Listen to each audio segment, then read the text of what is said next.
CTET জানুয়ারি 2024-এ আসা একটি প্রশ্ন আজকে আমরা আলোচনা করব। এই ধরনের প্রশ্ন কিন্তু যে কোনো টেট পরীক্ষায় এখন খুব কমন হয়ে গেছে।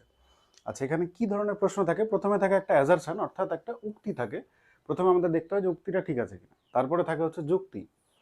সেকেন্ড স্টেপ হচ্ছে দেখতে হয় যুক্তি ঠিক আছে কিনা। যদি দুটো ঠিক থাকে তাহলে থার্ড স্টেপ হচ্ছে উক্তি এবং যুক্তির মধ্যে কোনো কানেকশন রয়েছে কিনা। যদি দুটোর মধ্যে যে কোনো একটা ভুল হয়ে যায় তাহলে কিন্তু সহজ, তাহলে আমরা এইটা বা এই অপশানে চলে যেতে পারবো। দুটো ভুল হলেও অপশান আছে। যদি দুটো ঠিক হয় তাহলেই আমাদের মানে থার্ড স্টেপ যেটা, সেটা দেখতে হবে যে আর এর সঙ্গে এ এর কোনো সম্পর্ক আছে কিনা, অর্থাৎ রিজন দিয়ে বা যুক্তি দিয়ে উক্তিটাকে আমি প্রপার এক্সপ্লেন করতে পারছি কিনা।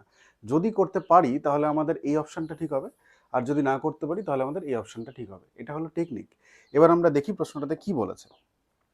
প্রথমত অ্যাজারশন বা উক্তিটা বলেছে, there is no objectively definable movement when a child enters middle childhood or adolescence. একটা বাচ্চা কোন মুহূর্তে মিডল চাইল্ডহুডে আছে বা অ্যাডোলেসেন্সে ঢুকছে, এটার কোনো অবজেক্টিভলি ডিফাইনেবল কোনো আলাদা করে বলা যায় না। এটা ঠিক না ভুল, এটা আমাদের দেখতে হবে। আচ্ছা, অ্যাডোলেসেন্স কোনটা? যেটা আমাদের মিডল চাইল্ডহুড এবং অ্যাডাল্টহুডের মধ্যে পড়ে, এই মাঝামাঝি জায়গাটাকে আমরা কি বলি? অ্যাডোলেসেন্স বলি। চাইল্ডহুড এবং অ্যাডাল্টহুডের মাঝামাঝি জায়গাটাকে আমরা অ্যাডোলেসেন্স বলি। আচ্ছা, এবার আমরা যদি বলি যে প্রত্যেকটা বাচ্চার কি হয়, চাইল্ডহুড বা আর্লি চাইল্ডহুড, এটা লিখে দিচ্ছি আমরা আর্লি চাইল্ডহুড, তারপর লিখছি আমরা মিডল চাইল্ডহুড, তারপর লিখছি আমরা অ্যাডালোসেন্স, তারপর লিখছি আমরা অ্যাডাল্টহুড। এরকম আলাদা আলাদা করে কি ভাগ করা থাকে?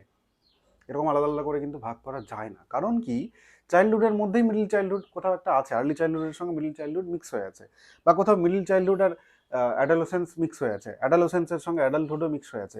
এরকম মিক্স হয়ে হয়ে হয়ে হয়েই তো সামনের দিকে এগোয় ডেভেলপমেন্টটা, একটা বাচ্চা বড় হয়। তাহলে সেক্ষেত্রে কিন্তু আমাদের উক্তিটা ঠিক আছে, অ্যাজারশন ঠিক আছে। এবার আমরা দেখবো যে যুক্তিটা ঠিক আছে কিনা। যুক্তি কি বলেছে? Development is a continuous process, continuous in nature. এটাও তো ঠিক। কারণ ডেভেলপমেন্ট আমরা দেখেছিলাম যে শুরু হয় কখন? মাতৃগর্ভ থেকে, যখন বেবিটা কনসিভ হচ্ছে তখন থেকে চলছে আজীবন, আমৃত্যু পর্যন্ত। তাহলে কন্টিনিউয়াস প্রসেস, এটাও ঠিক। আচ্ছা, এইটার সঙ্গে ওটার মিল আছে কিনা বা এটা দিয়ে ওটাকে ব্যাখ্যা করা যাচ্ছে কিনা সেটা দেখবো। ধরে নাও তুমি জলের কল খুলেছো, তার ফলে কি হচ্ছে? জলটা ঝরঝরিয়ে পড়ছে, তার মানে কন্টিনিউয়াস একটা ফ্লো হচ্ছে জলের। সেক্ষেত্রে তুমি আলাদা আলাদা বিন্দু করতে পারছো না। কিন্তু যদি তুমি জলটাকে আস্তে খোলো তাহলে একটা একটা করে ড্রপ পড়বে, তখন তুমি প্রত্যেকটা বিন্দুকে আলাদা করে ডিফাইন করতে পারছো। তো এক্ষেত্রে আমাদের যদি ডেভেলপমেন্টটা কন্টিনিউয়াস প্রসেস হয়, তাহলে কোনটা আর্লি চাইল্ডহুড, কোনটা মিডল চাইল্ডহুড, কোনটা অ্যাডোলেসেন্স, কোনটা অ্যাডাল্টহুড, এরকম তো আলাদা করে আমরা ডিফাইন করতে পারবো না। তার মানে রিজনও ঠিক আছে, অ্যাজারশনও ঠিক আছে, এবং রিজন দিয়ে অ্যাজারশনটাকে আমরা প্রপারলি এক্সপ্লেন করতে পারছি। আমাদের কারেক্ট অপশন কোনটা হবে? আমাদের কারেক্ট অপশন হবে option D. Both assertion and R are true and R is the correct explanation of A. এই ধরনের প্রশ্ন হচ্ছে highest form of seated examination. মানে সিটেটের সবথেকে কঠিন যদি কোনো প্রশ্ন পাও তাহলে এই ধরনের প্রশ্ন পাবে। আমাদের এখানে এই ধরনের প্রশ্ন প্র্যাকটিস করানো হয়। এই যে সেটটা দেখতে পাচ্ছ, এখানে নিচে একটা ঝাড়খণ্ড টেটের প্রশ্ন আছে। এছাড়াও সিটেটের প্রশ্ন আছে। সিটেটের আমরা আবার অ্যাজারশন রিজনের প্রশ্ন দেখছি। এরকম 30টা প্রশ্ন একই টপিকের উপরে, যেটা পড়ানো হয়েছিল ওদের প্রথম দিন, child growth and development, development and principles, সেখান থেকে আছে। আমরা এইভাবে পড়াই বলে আমাদের স্টুডেন্টরা কিন্তু পাস করে। আমরা যদি অন্যান্য টপিকের প্রশ্ন ওদেরকে দিয়ে দিই, তারা ওরা পাজলড হয়ে যাবে।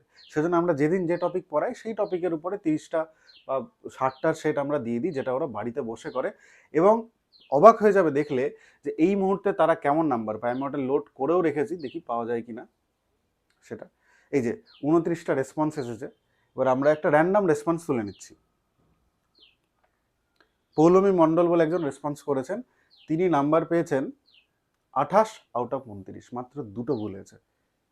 এবং সেখানটাতে অ্যাজারশন রিজনের প্রশ্ন, সিটেটের প্রিভিয়াস ইয়ারের প্রশ্ন, ঝাড়খণ্ড টেট, পশ্চিমবঙ্গ টেট, সব প্রিভিয়াস ইয়ারের প্রশ্ন। আমরা যদি তারপরে দেখি, তারপরে করেছে কৌশিক মণ্ডল, সে পেয়েছে 30 আউট অফ 30, একটাও ভুল করেনি ফার্স্ট অ্যাটেম্পটে, 30 আউট অফ 30। এরকম পরপর পরপর দেখলে অনেকগুলোই মানে দেখাতে পারবো, সেটা উদ্দেশ্য নয়। 24 পেয়েছে 30-এ, এটাও ভালো নাম্বার। মানে এগুলো সিটেট লেভেলের প্রশ্নে পাচ্ছে, তার মানে যে কোনো স্টেট লেভেলের প্রশ্নে তারা 30-এ 30 তো পাবেই। বা আমরা যদি আরও দেখি, 27 পেয়েছে, 22 পেয়েছে, অ্যাভারেজ 20-র উপরে নাম্বার পাচ্ছে। আর অ্যাভারেজ 20-র উপরে নাম্বার মানে সিটেটে 150-তে 100 নাম্বার পাওয়া। আমাদের এমনিও টার্গেট 120, 30, 40 এরকম। তো সেই অনুযায়ী আমরা প্রিপেয়ার করাই আর এই ধরনের প্রশ্নপত্র প্র্যাকটিস করাই। তোমরা যদি ভর্তি হতে চাও তাহলে আমাদের সঙ্গে যোগাযোগ করতে পারো। আমাদের যে অফলাইন ব্যাচ, সেই ব্যাচটা খুব অল্প স্টুডেন্ট নিয়ে পড়ায়, সেটাতে ভর্তি হতে চাইলে খুব তাড়াতাড়ি এই নাম্বারে একটু যোগাযোগ করো, হোয়াটসঅ্যাপ করতে পারো, কল করতে পারো। Thank you.